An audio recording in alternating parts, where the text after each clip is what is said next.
All right, guys, it's time to take a look at the Tourby Pilot 15th anniversary watch here. Big thanks to Homer for sending this over.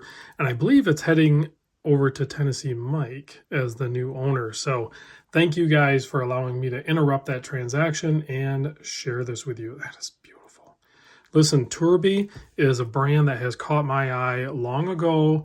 Probably big thanks to Bobby Legs, actually. If you check his YouTube channel out, he was instrumental in pointing out some very good German affordable watch brands out there, and this is one of them.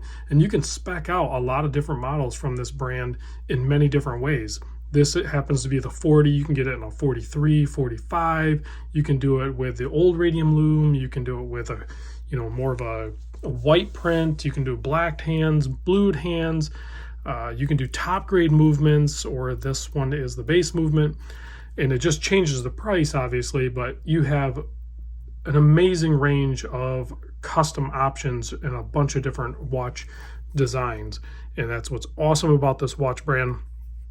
And they're all relatively affordable. Still a lot of money, but let's get into the case on this thing.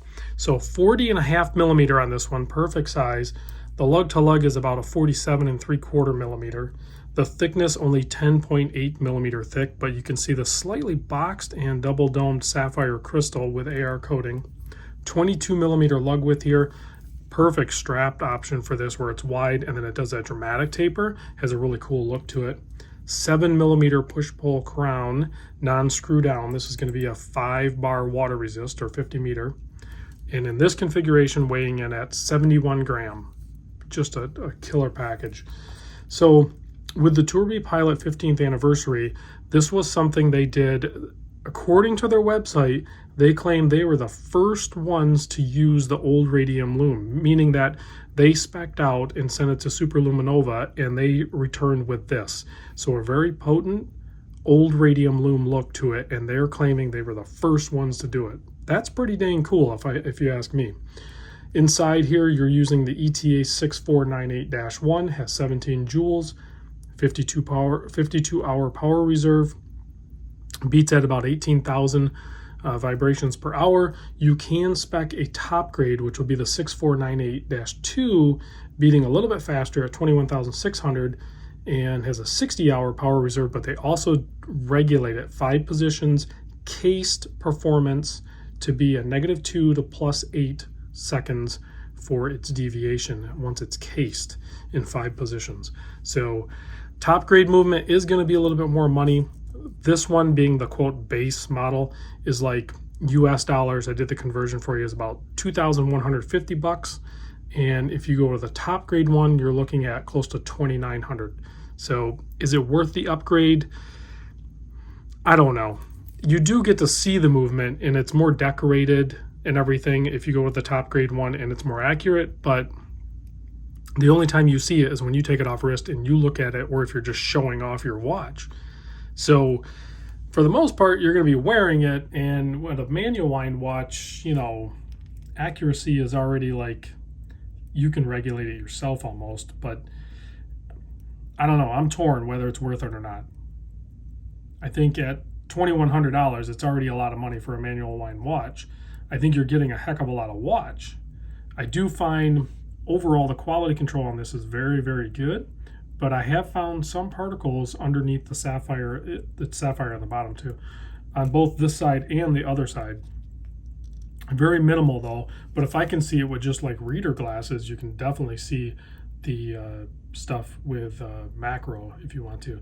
Excellent thermally blued hands. I believe there might be AR coating on the top side, because I kind of see like a little scratch in it up top there. You kind of see that? That might be a scratch on the AR coating on the top side. But very cool layout, very simple, easy to read. Nice brushing on this thing, and just so cool to not have that automatic rotor in the way. You can just clearly see the watch details, and there it is if you wind it.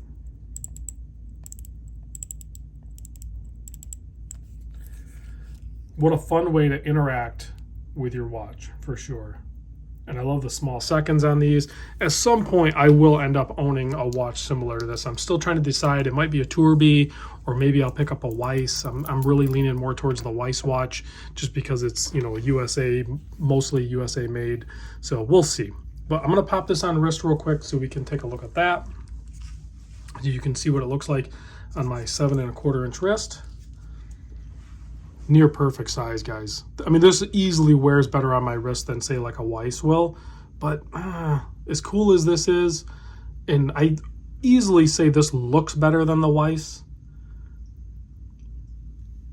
This is both more money and doesn't have that romance of having a USA made watch and supporting a watchmaker in the USA. So that's just going to be my journey for now. But if you're looking at a watch like this, Tourby is like legit hard to beat in this category. They have amazing options and very good price points.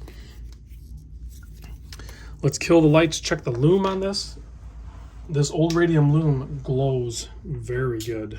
This is a very good formula they did.